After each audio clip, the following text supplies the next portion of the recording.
के लिए सब उन्होंने मुसलमान की बात नहीं कही, उन्होंने कहा जो दंगाई और बलवाई हैं उनको देखते ही गोली मारने का ऑर्डर। तो दंगाई तो इस देश में मुसलमानों को ही बनाया जा रहा है ना। आप मुझे बताओ कहाँ तोड़फोड़ नहीं होती, कहाँ कुछ नहीं हो रहा।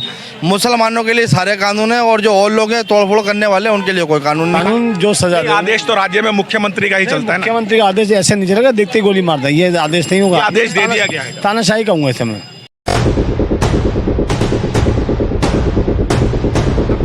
नमस्कार, मैं हूं राजेश भसीन और आप देख रहे हैं संवाद नेशन। इस वक्त मैं खड़ा हूं जनता मजदूर कॉलोनी में। एक मुस्लिम बहुल एरिया है। जैसा कि आपको मालूम है, अगले महीने से नवरात्रे शुरू होने वाले हैं और पूरे देश में दुर्गा पूजा के पंडाल लगते हैं। ऐसे में आसाम के मुख्यमंत्री हेमंत बिस्वा शर्मा जी का एक विवादित बयान आया है। उन्होंने डुबरी जिले में एक आदेश पारित करा है कि वहां पर अगर कोई भी दुर्गा पूजा पंडाल में विघ्न डालता है या दुर्गा पूजा को क्षति पहुंचाता है तो ऐसे उपद्रवियों को, कट्टरपंथियों को देखते ही गोली मार देनी चाहिए। मेरे साथ एक व्यक्ति खड़े हैं और वेशभूषा से वकील नजर आ रहे हैं। मैं आपका तारुफ आपके मुंह से जानना चाहूंगा। जनाब अपना नाम बताएं। मेरा नाम सलीम चौधरी है, मैं राष्ट्रीय मानव अधिकार आयोग का उत्तर पूर्वी जिला चेयरमैन हूं। राष्ट्रीय मानव अधिकार आयोग के आप चेयरमैन भी हैं। तो आपसे ये प्रश्न बहुत वाजिब आपसे पूछना चाहता हूँ। हेमंत बिस्वा शर्मा ने जिस तरह से ये बयान दिया है, क्या आप उनके बयान को उचित समझते हैं या अनुचित समझते हैं? नहीं, बयान किस परिस्थिति में दिया है अभी एक्चुअली मैंने बयान को सुना नहीं है। हेमंत बिस्वा शर्मा ने कहा है कि पिछले वर्ष देखा गया है कि आसाम और बंगाल में जब दुर्गा पूजा के पंडाल लगते थे, कुछ शरारती तत्वों ने, मैं किसी मेजोरिटी के बारे में बात नहीं कर रहा, कुछ शरारती तत्वों ने वहां मांस के टुकड़े फेंके, दुर्गा मूर्तियों को खंडित किया। ऐसे उपद्रवियों को देखते ही पुलिस को शूट एंड साइट के ऑर्डर दे दिए हैं।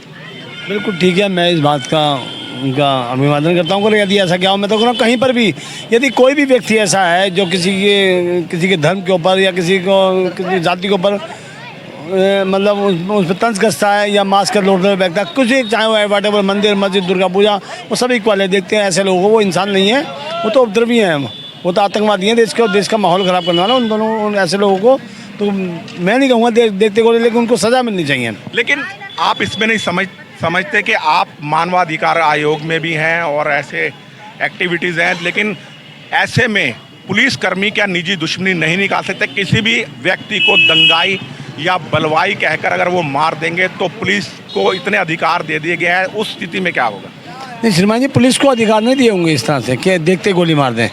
देखिए सिचुएशन, हालात जब तक समझाएगा, ऐसे पुलिस से ऐसे नहीं है किसी के दुश्मनों को छूटते गोली मार दे किसी के, वो अपनी जाति दुश्मनी। मिसयूज तो हो सकता है ऐसे। मिसयूज ही आप कह रहे हैं ना, कानून का मिसयूज तो वैसे भी हो रहा है, हम भी मिसयूज कर रहे हैं, आप भी मिसयूज कहीं ना कहीं मिसयूज करते हैं, गाड़ी चलाते हैं सीट बेल्ट नहीं लगाते हैं, समझ, रेड लाइट जम गए तो मिसयूज तो कर रहे हैं अपने अपने लेवल में।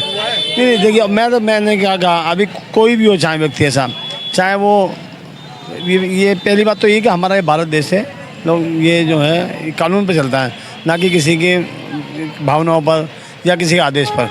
कानून जो सजा दे, आदेश तो राज्य में मुख्यमंत्री का ही चलता है। मुख्यमंत्री का आदेश ऐसे नहीं चलेगा, देखते ही गोली मार दें, ये आदेश नहीं होगा। आदेश दे दिया गया है। तानाशाही कहूँगा इसे मैं तानाशाही कहूँगा कि भाई देखते आओ, पहले उसका हालात देखो, शायद उसने ऐसा करा भी या नहीं करा, किसी ने इंडिकेट कर दिया कि इसने मास्क का रोड लगा और आपने उसको गोली मार दी, तो ये तो तानाशाही हुई, यानी मिसयूज हो सकता है। हाँ, मिसयूज ऑफ कोर्स। मेरे साथ एक और जनाब खड़े हैं। जनाब, सबसे पहले आपका नाम जानना चाहूँगा। मोहम्मद फ़हीम सैफी। मोहम्मद फ़हीम सैफी जी, आपने बातें सुन ली होंगी, इस आदेश को आप किस नज़रिए से देखते हैं? देखिए, ये उनकी सोच और दिमाग के ऊपर बात करता है। वैसे इस तरह की सोच होनी नहीं चाहिए हिंदुस्तान देश के अंदर, क्योंकि ये देश जो डेमोक्रेसी है, डेमोक्रेसी देश है और यहाँ पे हिंदू मुस्लिम सिख ईसाई सभी रहते हैं। तो ये उनकी एक अलग सोच है। मैं ये भी नहीं कह सकता कि बीजेपी की ऐसी विचारधारा है, क्योंकि इससे पहले वो कांग्रेस में थे, अभी तो बीजेपी में आए। तो ये आदमी की सोच के ऊपर डिपेंड करता है कि समाज में कितने सारे लोग रहते हैं और उनकी सोच जो है इतनी गलत है। लेकिन पिछले वर्ष देखा गया था कई पंडालों में इस तरह की हरकतें हुई हैं, सोशल मीडिया में वीडियो भी वायरल हुई थी, इस बारे में क्या कहना चाहेंगे? देखिए, जो भी लोग हैं, चाहे वो किसी भी धर्म के मानने वाले हों, ठीक है, जब कोई कांड होता है तो उसमें अफवाह कोई और फैलाई जाती है। जब इन्वेस्टिगेशन होती है, जांच होती है ना पूरी, तो नज़रिया कुछ और निकल कर आता है। तो इसको जो है ये कहना बेकार है कि किसी मुसलमान का हाथ है किसी का भी हाथ है।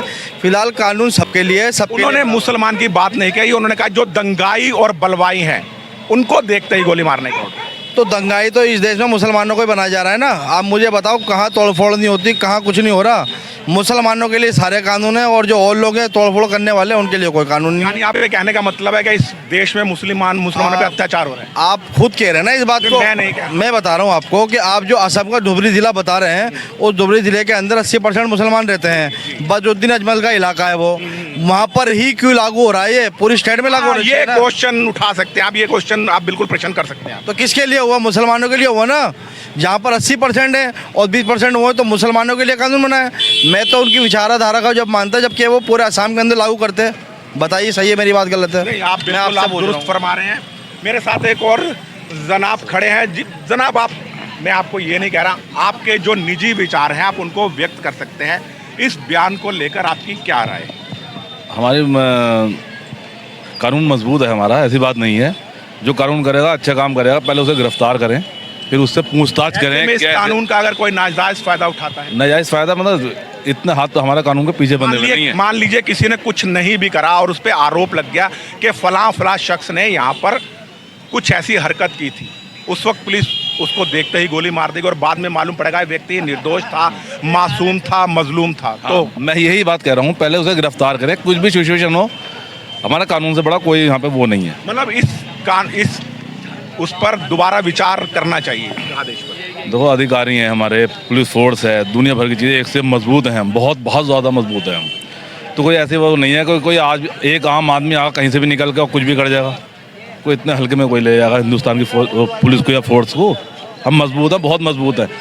ये उनकी अपनी सोच है इंसान की, क्या कौन कैसी सोच रखता, किसके लिए बोला, क्यों बोला। अच्छा, जो लोग इस तरह की बातें करते हैं या दूसरे धर्म के पवित्र स्थानों पे ये जो बवाल करने की कोशिश करते हैं, ऐसे व्यक्तियों के बारे में क्या कहेंगे? ये गलत है, बहुत गलत है। उनके नहीं तो उनकी ऐसे लोगों को सजा ऐसे सजा मिलनी चाहिए और हाथों गोली नहीं, उनका बुरा ही हश्र करना चाहिए जो आने वाली कोई नस्लें भी ये काम ना करें। चलिए।